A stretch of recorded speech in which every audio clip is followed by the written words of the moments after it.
माया अपनी सास सुनीता, जिठानी काव्या, ननद श्रेया, पति अविनाश और ससुर मोहित के साथ रहा करती थी। माया ने अपनी फैमिली को काफी अच्छे से संभाल कर रखा था, पर कहते हैं ना, 5 उंगलियां एक बराबर नहीं होती। ठीक वैसे ही माया के साथ भी था। माया हर चीज में बेस्ट थी, पर उसमें भी एक कमी थी, और वो थी शो ऑफ करने की। पर कैसे, चलिए देखते हैं। आज तो दीदी ने खाना बनाया है, जरूर कुछ अच्छा ही होगा, क्योंकि जब भी दीदी कुछ बनाती है तो वो कुछ स्पेशल ही होता है। हाँ भाभी, बात तो आपने बिल्कुल सही कही। आपके हाथों का ना हम खा खा कर थक गए हैं। कभी कभी कुछ नई चीजें भी खानी चाहिए। ननद जी, अगर ऐसी बात है तो आप खुद क्यों नहीं बना लेती खाना? सिर्फ बोलने से नहीं होता मैडम। अब तुम लोग चुप रहोगे या यूं ही इस तरह लड़ते रहोगे? चुपचाप खाओ खाना। अपनी सास की बात सुनकर माया चुप हो जाती है, जिसके बाद सब खाना खाने लगते हैं। खाने की सभी तारीफ करते हैं, पर तभी माया कहती है, दीदी वैसे खाना तो आपने अच्छा बनाया है, पर सच कहूँ ना, मेरी माँ का कोई मुकाबला नहीं कर सकता। मेरी माँ के हाथ में तो जादू है, जादू। हाँ माया, तुम सही कह रही हो, माँ का कोई मुकाबला कर ही नहीं सकता। खैर, आंटी के हाथ में तो सच में जादू है, पर लगता है कि आंटी वो जादू तुम्हें सिखाना भूल गई। इतना बोलकर अब काव्या भी खाना खाने लगती है, पर उसकी ये बात सुनकर माया एक बार फिर चिढ़ जाती है, लेकिन वो उस समय किसी को कुछ नहीं कहती। ऐसे ही समय गुजरता है, और गुजरते समय के साथ माया अब हर चीज को अपने मायके से कंपेयर करने लगती है, पर सभी लोग उसकी बात को इग्नोर करने लगते हैं। ऐसे ही एक दिन काव्या अपनी सास से कहती है, माँ जी आज सभी लोग घर में हैं, क्यों ना आज बाहर से कुछ मंगवाया जाए। अरे बहू, पता नहीं तेरे ससुर जी बाहर का खाएंगे भी या नहीं। माँ, पापा की मत सोचो, पापा को मैं मना लूंगी। चलो ठीक है, आज हम घर में खाना नहीं बनाएंगे बल्कि बाहर से मंगवाएंगे। पर देखो, मैं अटपटी चीजें नहीं खाऊंगी, सही सा खाना मंगवाओ जो सब खा सके। अगर आज हम साउथ का खाना मंगवाए तो? हाँ, साउथ का खाना सही रहेगा। देवर जी बिल्कुल सही कह रहे हैं। माँ जी, आज हम साउथ का ही खाना मंगवाते हैं। कैसी बात कर रही है जिठानी जी आप? अरे मैं हूँ ना ये साउथ का खाना बनाने के लिए। मुझे बहुत अच्छे से बनाना आता है सांभर, इडली, डोसा बनाना, क्योंकि माँ घर में ही सांभर, इडली, डोसा बना लेती थी। हम लोग तो माँ के हाथ का सांभर डोसा खाकर ही बड़े हुए हैं। अरे फिर तो प्रॉब्लम ही सॉल्व होगी, हमें बाहर से मंगवाने की जरूरत ही नहीं है। क्यों देवरानी जी? हाँ दीदी, बाहर से कोई जरूरत नहीं है मंगवाने की, मैं हूँ ना, सब देख लूंगी। ठीक है, फिर बाहर का खाना कैंसिल, क्योंकि बहू अब साउथ का खाना घर में ही बनाएगी। आखिरकार मेरी नॉर्थ की बहू को साउथ का खाना बनाना जो आता है।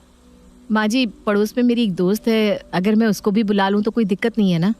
अरे कैसी बात कर रही है बहू, भला मुझे क्या दिक्कत होगी? अरे आस पड़ोस के 4 लोग मेरी बहू के हाथ का बढ़िया सा खाना खाएंगे तो वो लोग हमारे घर की तारीफ ही करेंगे ना। ऐसा करते हैं, हम आस पड़ोस को न्योता दे देते हैं। मैं अपनी दीदी को भी फोन करके बुला लेती हूँ। तो फिर मैं भी अपने दोस्तों को बुला सकती हूँ ना? और नहीं तो क्या। अरे अब हम इतने लोगों को न्योता दे रहे हैं तो तू भी बुला ले अपने दोस्तों को, सिंपल। अरे माँ जी, ये क्या कह रही है? माँ जी इतना एक्साइटेड क्यों हो रही है? पर अब मैं कर भी क्या सकती हूँ, न चाहते हुए मुझे पूरे मोहल्ले के लिए सांभर, डोसा, इडली तो बनाना ही पड़ेगा। क्या हुआ बहू, किस सोच पे पड़ गई? हम लोग इनवाइट कर रहे हैं, कोई दिक्कत तो नहीं है ना तुझको? अरे नहीं माँ जी, भला मुझे कोई दिक्कत क्यों ही होगी। ठीक है, फिर बड़ी बहू जा तू अपने दोस्त को बुला ले, काव्या तू अपने दोस्तों को बुला ले, और मैं अपनी दीदी और कुछ पड़ोसियों को बुला लेती हूँ। इस तरह सुनीता अब अपने पड़ोस में जाती है और अपनी पड़ोसन के पास जाती है। बहन जी, आज मेरी छोटी बहू साउथ का खाना बना रही है, तो आप सभी को मेरे घर आना ही पड़ेगा। अरे बिल्कुल बिल्कुल बहन जी, हम जरूर आएंगे। इस तरह सुनीता पड़ोस में सभी को न्योता देकर अपने घर आती है और अपनी दीदी को कॉल करती है। अरे जिज्जी, बहुत दिन हो गए आप हमारे घर नहीं आई, मुझसे कोई नाराजगी है क्या? नहीं सुनीता, अब हमको तुमसे काहे की नाराजगी होगी? वो तो बस हमारी बहू हमको अकेला नहीं छोड़ती ना, इसीलिए किसी से बात करने का समय ही नहीं मिल पाता।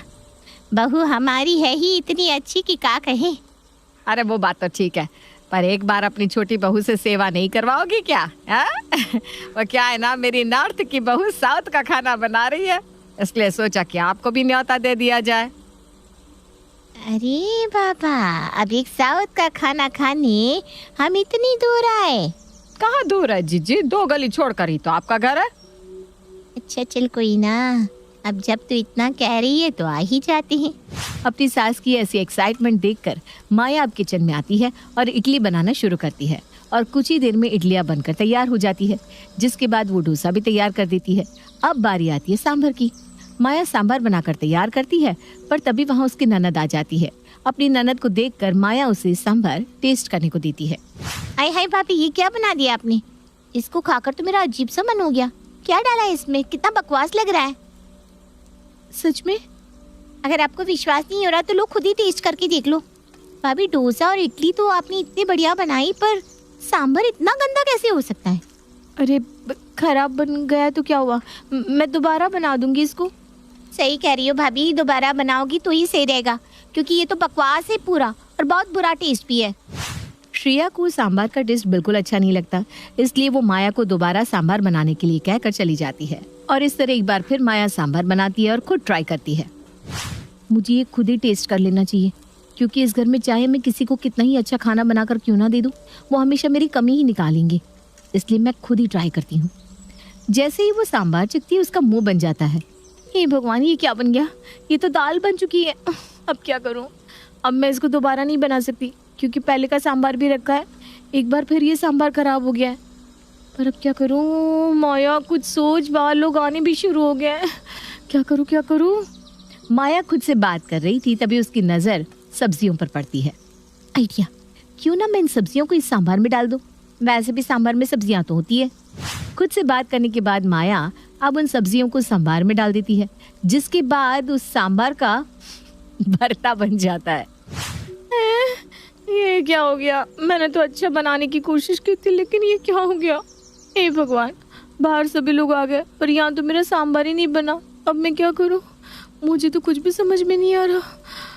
क्या यहाँ से चले जाना ही मेरा सही रहेगा?